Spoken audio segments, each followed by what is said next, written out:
Ички иштер органдарынын катарына жаңыдан кызматка киришип жаткан төмөндөгү кызматкерлер ант берүү үчүн чакырылат.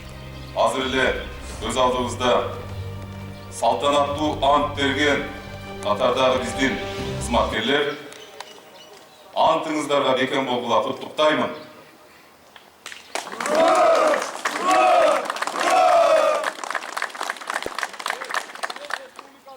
Ал эми, урматтуу кесиптештер, өзүңүздөргө белгилүү болгондой көрүп тургандай, мезгил учкан кушка окшош. Учкандан кийин кайтып келбейт.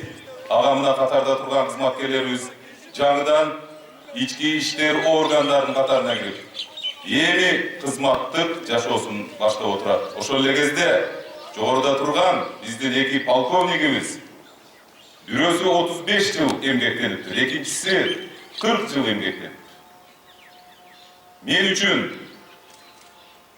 ант алып аткан, ант берип аткан кызматкерлерге күбө болгон үчүн сыймыктанам. Ошол эле учурда бул полковниктерди ардактуу эс алууга узатып атканыма мен үчүн дагы сыймык. Анткени бул кызматкерлер мамлекетибиз жаңыдан эгемендүүлүгүн алып, кылмыш дүйнөсү баш көтөрүп турган кезде биз менен чогуу эмгектенип, кылмыштуулук менен күрөштө, коомдук тартипти камсыздоодо кажыбас кайрат менен туруп беришти.